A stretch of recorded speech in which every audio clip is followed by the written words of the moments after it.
By the time Lane Staley passed away, the Alice in Chains singer was physically and emotionally crippled by his drug addiction, so isolated that no publicly available pictures exist from this period. This is what the final 12 months of his life were like. According to Guitar World, in 1997, Lane Staley purchased an apartment in Seattle's bustling University District. This would be the singer's home for the next 5 years, leading up to his death. Yet, for the last year of his life, almost no one visited Staley in this apartment, and he rarely left. For the most part, Lane lived an incredibly private and insular life in the year leading up to his death, to the point where the few times people did see him, it was a notable event that they remembered vividly. According to a Facebook memorial post by early collaborator Tim Branham that was reprinted in Alternative Nation, in the end, almost no one could contact Lane. He wouldn't answer the door or take calls. He lived in a condo right smack in front of everyone in the University District. He weighed 80-some pounds, and his health was deteriorating. There were reports that he would go to Toys R Us to buy games and return home, but always by himself. It was well known that Lane Staley was a lover of video games and would often disappear to play games during Alice in Chains recording sessions. In Greg Prado's book, Grunge is Dead, his mother Nancy described him as a video game freak, while Tad Doyle of the seminal Seattle band Tad describes how Alice in Chains would have his band on their tour bus, quote, playing video games and listening to music.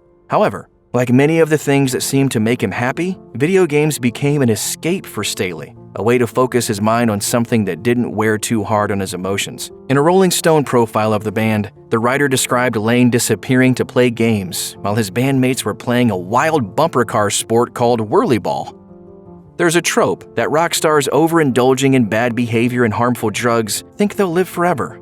Not Lane Staley, though. By the end of his life, he was not only acutely aware that his drug use had screwed up his whole world, but that he wouldn't be around much longer. In his last interview, months before his death with Argentinian journalist Adriana Rubio, Staley admitted that he knew he was on his way out. He was quoted in the interview, later reprinted by MTV.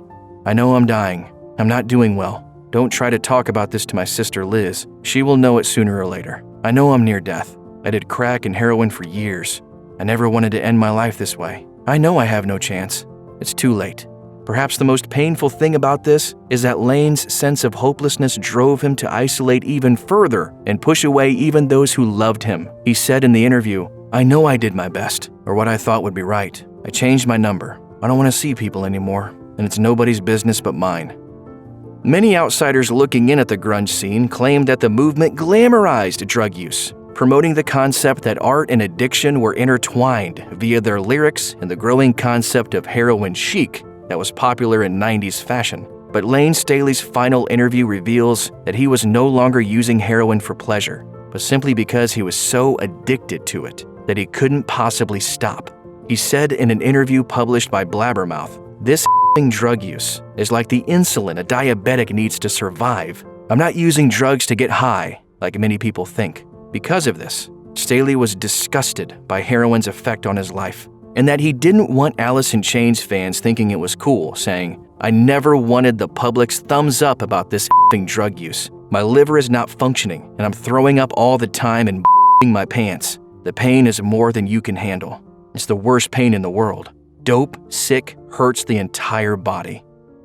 Perhaps closest to Lane Staley in the 12 months before his death was his mother, Nancy McCallum, who had always been there for her son and helped him seek out treatment for his addiction. Nancy was even working in a treatment center the day Staley died, and it was her intervention that led the police to find the singer's body. According to an interview she did with the Seattle Times, Nancy was working the front desk of a rehab clinic on the day that Lane passed away. She was even planning to meet with one of the supervisors there to map out a new line of treatment for her son. Then, she received a call from his accountant saying that Staley had taken out a large sum of money weeks ago and that no one had heard from him since. Nancy rushed to his apartment, and when Staley didn't answer, she contacted the police. In many ways, Nancy is still haunted by her son's addiction. Addicts and fans send her letters all the time, but she also sees Lane's lyrics on the subject as helpful and prophetic. She said, "That's what his music was about, the life of an addict. He chose to write about it and sing about it and perform about it. It was a warning." We write about ourselves because we know about ourselves. As Lane Staley's health deteriorated, he became less interested in being social or recording with his band. That said, the people who saw him deep into his addiction claimed that while Staley looked terrible physically, he was often the same smiling, lighthearted guy they remember. According to an interview with Staley's stepfather Jim Elmer in David DeSola's book Alice in Chains, The Untold Story, Lane seemed to be in high spirits when around others, even toward the end of his life. He was smiling, he was talkative, so there's a good sign that either he was doing better or he was trying to do better, that there's a more hopeful thing as compared to we're going to lose him in 2 days or something like that. Jeff Gilbert, an editor at Seattle music magazine The Rocket, said that when Lane approached him on the street toward the end of his life, he looked bad physically, but seemed aware emotionally. He looked like an 80-year-old version of himself, and it was frightening. He still managed to smile. Every so often, you'd see that little glimmer. As Lane Staley became more and more engulfed by his addiction to heroin, many of those around him began to see him as a withdrawn and tragic figure. But his family has warm and sweet memories from the last time they saw him alive. In a profile on Staley from the Seattle Times, Mother Nancy said that her final memory of her son was him holding his nephew while visiting his family in February 2002. She said, "I saw Lane on Thanksgiving of '01 and again just around Valentine's Day when he came to see his sister's new baby. The last time I saw Lane, and the last picture we have of him, is holding baby Oscar." Sadly for fans, this last image has never been shared with the public. However, Nancy makes a specific point of mentioning that although her son had become withdrawn, he wasn't abandoned by those who loved him. He was never far from the love of his family and friends, who filled his answering machine and mailbox with messages and letters. Just because he was isolated doesn't mean we didn't have sweet moments with him. Lane was actually planning to record guest vocals on a song with alternative metalers Taproot for their 2002 album, Welcome. The band's unique sound, staccato rhythms, throbbing groove riffs, and alternating guttural and harmonized clean vocals made the album pretty perfect for a Lane Staley guest spot. And according to Alice in Chains, The Untold Story, Staley was enthusiastic about recording the vocals, though he asked that producer Toby Wright come alone because he, quote, wasn't looking or feeling great, and he didn't want to be seen. Sadly, Staley's final vocal performance never got recorded, though he was interested in the project right up until his death. According to a statement by former Taproot drummer Jared Montague, Lane's mother told the band that when he died, he had Taproot's demo in his CD player. In 1988, Lane Staley met Demery Perreault, a model who would eventually become a grunge icon. Demery had a look that seemed to define the musical era, beautiful in a small-town way with her bright eyes, round cheeks, and curly hair. According to Alice in Chains, The Untold Story, it was love at first sight. The two soon became engaged, but eventually broke up around 1994. By then, Demery had also become addicted to heroin. On October 29, 1996, she passed away due to inflammation of the heart caused by a previous overdose. When Alice in Chains' first bassist Mike Starr was hanging out with Staley the day before his death, the last time, as far as Staley's friends and family could tell, that anyone saw the singer alive, Lane revealed that he'd seen Demery recently in his apartment. The two were watching the show Crossing Over with John Edward, in which a medium claimed to speak to audience members' dead relatives, when Staley said, "Demery was here last night. I don't give a if you believe me or not, dude. I'm telling you, Demery was here last night." According to The Untold Story, Demery's mother, Kathleen Austin, has heard Mike Starr's story and believes her daughter visited Staley, quote, to be there with Lane as he's doing his transition.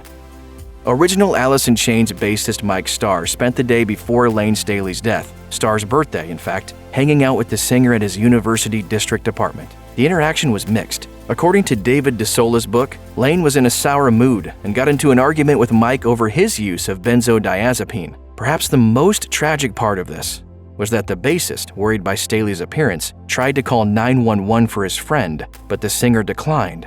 Speaking during a February 2010 episode of Loveline, Mike said, "I was with him all that day on my birthday trying to keep him alive. I even asked him if I could call 911, and he said that if I did, he'd never talk to me again. Of course, I didn't know he was going to die, or I would have called 911 anyways. I'd much rather have him alive and not talking to me than to have lost such a great human being, a great friend, and just a great person. What a great person he was." Lane Staley's official date of death was declared April 5, 2002. However, his body wasn't discovered until April 19th. 2 weeks after the singer had passed away from an overdose of cocaine and heroin. According to Seattle Weekly, police were forced to break down Staley's door after his mother called them to his University District apartment. The scene they found there was a harrowing one. Brown heroin stains leading to the bathroom to the living room, stashes of cocaine and crack pipes around the house, the TV on and flickering. Staley's body was sitting upright on his couch. His 6'1" body weighed only 86 pounds, and in one of his hands was a loaded syringe. A toxicology report found that he had morphine, codeine, and cocaine in his bloodstream. His death was ruled accidental. Layne Staley was the ultimate example of a rock and roll tragedy, a star whose incredible talent and creativity was cut short by an addiction that eventually grew out of his control. But somehow, out of Layne's story grew a bloom of hope for artists in the same position. According to the Seattle Times, shortly after Staley's death, his mother Nancy began receiving donations and letters from fans all around the world struggling with addiction. She was quick to note, "I don't have any magic answers. I just try to console people." She started the Layne Staley Memorial Fund, a way to help those dealing with addiction to pay for treatment services. According to Therapeutic Health Services, which runs the organization, Nancy sees the fund as a means of partnering with Layne on the next step in his work. He was very honest with people about the effects of drug use, urging them not to follow in his footsteps. Those were the messages in his songs, endearing him to his fans. I think releasing the dark side, releasing depression, frustration is what we're all about. If you or someone you know is struggling with addiction, please call the Substance Abuse and Mental Health Administration's 24/7 national helpline at 1-800-662-HELP. That's 1-800-662-4357.